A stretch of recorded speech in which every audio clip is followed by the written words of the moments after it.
दिल्ली से लगभग 250 किलोमीटर की दूरी पर मौजूद है एक ऐसा शहर जहां से बैठकर मुगल बादशाह अकबर ने हिंदुस्तान की हुकूमत संभाली। यह वो शहर था जिसने न सिर्फ अकबर को शोहरत दिलाई बल्कि अपने साम्राज्य के वारिस से भी नवाजा। इस शहर में आज भी मुगलिया सल्तनत के निशान मौजूद हैं और इन निशानों में सबसे बड़ा है यहां मौजूद एक दरवाजा जो दुनिया का सबसे ऊंचा दरवाजा है। इस दरवाजे का नाम है बुलंद दरवाजा। यह फतेहपुर का एंट्री गेट है और इसकी खासियत है कि इसके गेट पर अकबर ने ईसाई धर्म की लाइंस लिखवाई। आप में से बहुत से लोगों ने अंदाजा लगा लिया होगा कि मैं बात कर रहा हूं अकबर की पसंदीदा राजधानी फतेहपुर सीकरी के बारे में।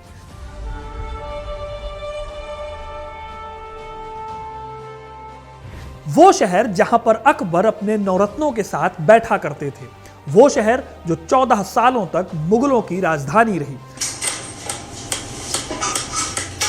लेकिन सवाल है कि अकबर जो कि आगरा से राज कर सकते थे, उन्होंने फतेहपुर को क्यों बसाया और जिस शहर को अकबर के सपनों का शहर कहा जाता था, आखिर अकबर ने उसी शहर को क्यों छोड़ दिया। आखिर क्या है इस शहर की कहानी और क्यों अकबर ने मुसलमान होकर भी इस गेट पर इस्लाम की बजाय ईसाई कोट को लिखवाया, ये सब जानेंगे इस वीडियो में। तो वीडियो को एंड तक जरूर देखिएगा, क्योंकि अपना इतिहास नहीं जानोगे तो खुद को कैसे पहचानोगे। आगरा से करीब 36 किलोमीटर दूर बसा है अकबर का सबसे पसंदीदा शहर फतेहपुर सीकरी। ताजमहल का दीदार करने वाले लोग कुछ वक्त निकालकर फतेहपुर भी जाते हैं, क्योंकि इसी शहर से कभी अकबर ने देश की सत्ता चलाई थी। इस शहर के बसने के पीछे की वजह थी अकबर की एक बड़ी परेशानी। 1556 में सिर्फ 13 साल की उम्र में मुगल बादशाह बनने वाले अकबर जब 20 साल के हुए, तब तक उन्होंने भारत के बड़े हिस्से पर अपना परचम लहरा दिया था। लेकिन एक परेशानी उनकी अभी तक दूर नहीं हुई थी। ये परेशानी थी उनके संतान की। अकबर को अपने साम्राज्य को संभालने वाला कोई उत्तराधिकारी नहीं मिला था। इसी बीच परेशान होते अकबर को कुछ लोगों ने मशहूर सूफी संत शेख सलीम चिश्ती से मिलने की सलाह दी। सलीम चिश्ती रहते थे सीकरी नाम की जगह के पास। जब अकबर उनसे मिले तो सलीम ने उन्हें 1 या 2 नहीं बल्कि 3 बेटों का पिता होने का आशीर्वाद दिया। आगे चलकर अकबर को 3 बेटे हुए। सलीम जो जहांगीर के रूप में मुगल गद्दी पर बैठे, दानियाल और शाह मुराद। इस तरह अकबर की मुराद सलीम चिश्ती ने पूरी कर दी थी। यही वजह है कि जब जहांगीर के जन्म के 2 साल पूरे हुए तो साल 1571 में अकबर ने इस शहर को डेवलप करना शुरू किया। अकबर ने सलीम चिश्ती के सम्मान में जहांगीर का नाम सलीम रखा था। खैर, सलीम चिश्ती इस ऐतिहासिक शहर को पूरा बनते नहीं देख पाए, क्योंकि 1572 में ही उनकी मृत्यु हो गई। तब अकबर ने इसी शहर में उनका मकबरा बनवाया जो बुलंद दरवाजे के पास मौजूद है। इसी साल अकबर ने गुजरात अभियान में विजय भी हासिल की, जिसकी खुशी में उन्होंने बुलंद दरवाजा बनवाया था। यह इस शहर का मेन एंट्री गेट था। यहीं से इस शहर को विजय के शहर के रूप में जाने जाना लगा और फतेहपुर सीकरी के नाम से यह प्रसिद्ध हो गया। हालांकि इस शहर में कुल 9 गेट थे जो 9 अलग अलग शहरों को जोड़ते थे। खैर, यह तो हो गई कहानी कि फतेहपुर सीकरी को बसाया क्यों गया। अब बताते हैं आपको उन जगहों के बारे में जो फतेहपुर के इतिहास में काफी महत्व रखती हैं। 1571 में बनने वाले इस शहर में आपको सबसे बड़ी चीज देखने को मिलेगी बुलंद दरवाजा। 53.63 मीटर ऊंचा और 35 मीटर चौड़ा लाल पत्थर से बना यह दरवाजा बलुआ पत्थर से बना है और इसे संगमरमर से सजाया गया। अकबर ने इसे गुजरात को जीतने की खुशी में बनवाया। इस गेट पर हैरान करने वाली बात है कि कुरान की आयतों के साथ इसमें एक ऐसा कोट लिखा है जो ईसाई धर्म से जुड़ा हुआ है। दुनिया एक पुल है, इसके पार जाओ लेकिन उस पर घर मत बनाना। जो एक दिन की आशा रखता है वो अनंत काल की आशा कर सकता है, पर दुनिया एक घड़ी का एक पल है। इसे प्रार्थना में खर्च करो क्योंकि बाकी सब अनदेखा है। ईसाई धर्म से जुड़ी इन लाइंस को अकबर ने क्यों लिखवाया, ये आज भी लोगों को नहीं पता, लेकिन ये इतना जरूर बताती है कि उम्र बीतने के साथ अकबर ने सभी धर्मों को समान रूप से देखना शुरू कर दिया था। बुलंद दरवाजे के अलावा अगर आप यहाँ जाएंगे तो आपको काफी अलग अलग जगहों के आप गवाह बन सकते हैं। जैसे कि यहाँ का दीवाने आम और दीवाने खास। दीवाने आम में अकबर आम आदमियों से मिलते थे और उनकी समस्याओं को सुनते थे। कहा जाता है कि दीवाने आम के सामने ही मौजूद बाग में वो सजा का ऐलान भी करते थे। यहाँ अपराधियों को हाथी से कुचलवा कर मौत की सजा दी जाती थी। यह मध्यकाल में क्रूरता से सजा देने का एक तरीका था। वहीं दूसरी तरफ दीवाने खास भी यहाँ मौजूद है। ये अकबर का कॉन्फ्रेंस हॉल था। यहाँ पर अकबर अपने करीबी सलाहकारों से सलाह मशविरा करते थे। यहाँ पर अकबर ने एक बेहद खास ढंग से एक पिलर पर अलग अलग धर्मों की चीजों को उतारा। ऊपर की ओर का डिजाइन जैन धर्म से जुड़ा है, वहीं जिगजैग लाइन है वो पर्शियन रिलीजन को दिखाता है। इसमें बड़े आर्क के माध्यम से मुस्लिम्स को दिखाया गया है और छोटे आर्क बनाकर ईसाइयों को रिप्रेजेंट किया गया। खड्ग को दिखाया गया सिखों के लिए और कमल बनाकर हिंदुओं को रिप्रेजेंट किया गया। इन सब के नीचे गौतम बुद्ध का एक क्राउन बना हुआ है जो बुद्धिज्म को दिखाता है। इस तरह से अगर आप देखो तो अकबर ने यहाँ सभी धर्मों को एक साथ शामिल किया। अगर आपको याद हो तो यही अकबर के दीन इलाही धर्म की भी नींव थी।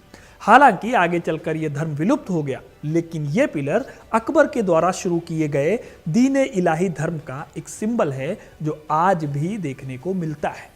खैर, फतेहपुर में और भी ऐसी जगहें हैं जो आज भी इस शहर की समृद्ध विरासत को बताती हैं।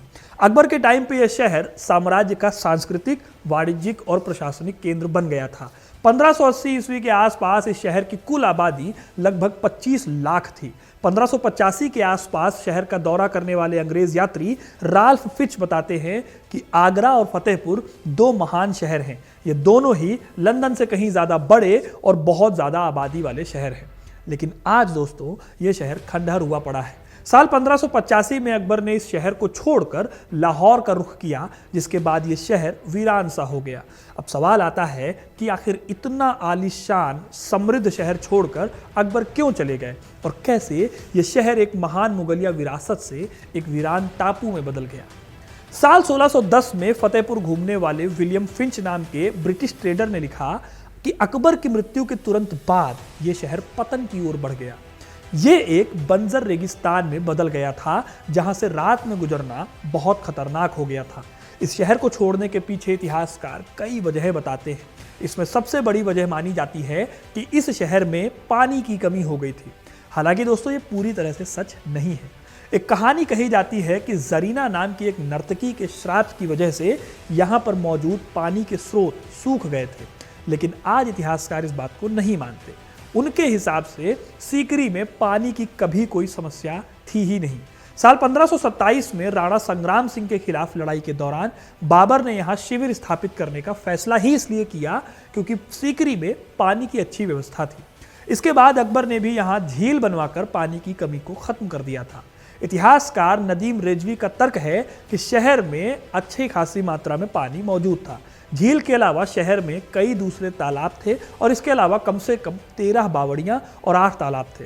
इसलिए इस तर्क को नहीं माना जा सकता कि इतना समृद्ध शहर पानी की कमी से बर्बाद हो गया। कहा जाता है कि जुलाई 1585 में अकबर के सौतेले भाई मिर्जा हकीम की काबुल में मृत्यु हुई। वहीं दूसरी तरफ फारस के शाह और बदख्शां के उज़्बेक शासक के साथ साथ नॉर्थ वेस्ट में अकबर के लिए चैलेंजेस खड़े हो गए थे। इन सभी को जवाब देने के लिए अकबर ने शाही गद्दी यानी राजधानी को लाहौर में शिफ्ट किया। अगले 13 सालों तक उसने वहीं से शासन किया। इससे अकबर को पंजाब, काबुल, निचले सिंध के हिस्से को, कश्मीर को और कंधार सहित आसपास के सभी एरियाज को मुगल नियंत्रण के अंदर लाने में मदद मिली। अकबर यहाँ 1598 तक रहे, लेकिन दिक्कत तब हुई जब वापस आते वक्त उन्होंने फतेहपुर आने की बजाय आगरा की ओर रुख कर लिया। इतिहासकार मानते हैं कि असल में अकबर ने कभी भी फतेहपुर सीकरी को एक परमानेंट शाही राजधानी बनाने की सोची ही नहीं। वहीं जब वो लाहौर से वापस आए तो उन्हें लगा आगरा से दक्कन की पॉलिटिक्स को संभाला जा सकता है, आसान काम है। और वैसे भी आगरा एक समृद्ध शहर था और कई सालों से राजधानी के तौर पर डेवलप हो चुका था। इसलिए अकबर ने फतेहपुर को छोड़ दिया। लेकिन दोस्तों सिर्फ ये एक वजह नहीं बताई जाती इस शहर के पतन के लिए। इतिहासकार मानते हैं कि धर्म को लेकर अकबर के बदलते रुख ने भी इस शहर को पतन की ओर धकेला। 1585 आते आते अकबर का सूफीवाद से रिलेशन काफी कम हो गया और उन्होंने अजमेर की तीर्थ यात्रा पर जाना भी बंद कर दिया था। इसीलिए यह शहर धीरे धीरे पतन की ओर चला गया। हालांकि ये डिक्लाइन एक साथ नहीं हुआ, बल्कि ये कई सालों के प्रोसेस का एक रिजल्ट था। फतेहपुर का पतन असली तौर पर शाहजहां के बाद हुआ। जहांगीर और शाहजहां के टाइम पर भी पूरी तरह से ये शहर खत्म नहीं हुआ था। 1616 से लेकर 1624 तक जब आगरा में बुबेनिक प्लेग फैला तो जहांगीर ने 1619 में 3 महीने यहाँ बिताए थे। उनके बाद शाहजहां ने भी फतेहपुर सीकरी में कई यात्राएं की। 1628 में जब वो सिंहासन पर बैठा तो उसका वजन तोलने का समारोह यहाँ हुआ। 1635, 37, 1643 और 1644 में जब आगरा में प्लेग फैला तब हर बार दिल्ली या लाहौर की जगह शाहजहां ने फतेहपुर में शरण ली। अकबर के महल के बाहर शाहजहां का भी महल वहीं मौजूद है जो शाहजहां ने अपने लिए बनवाया था। हालांकि शाहजहां के बाद ये शहर धूमिल होता चला गया और फिर जब 1803 में इस शहर पर अंग्रेज़ों का कब्जा हुआ तो उन्होंने इसे एक प्रशासनिक केंद्र की तरह डेवलप किया। लेकिन दोस्तों, शहर की इंपॉर्टेंस खत्म होने की वजह से यहाँ की आबादी भी घट गई। 1901 में यहाँ की आबादी बस 7 से 8 हज़ार रह गई थी। वहीं आज के टाइम पर भी अकबर की इस राजधानी की आबादी महज 30 हज़ार के आसपास है, जो 1580 के 25 लाख की आबादी के आगे कहीं नहीं ठहरती। इस तरह से अकबर का पसंदीदा शहर तबाह हो गया या पतन के कगार पर चला गया और एक खंडहर बन गया। आज भी इस शहर को लोग देखने जाते हैं, हजारों लोग इस शहर का दीदार करते हैं। तो दोस्तों, ये थी कहानी फतेहपुर सीकरी की। आपको ये कहानी कैसी लगी कमेंट करके ज़रूर बताइएगा। वीडियो को लाइक और शेयर करना ना भूलें और ऐसी इंटरेस्टिंग कहानियों के लिए, इतिहास से जुड़े रहने के लिए हिस्ट्री कनेक्ट को सब्सक्राइब ज़रूर करें। धन्यवाद।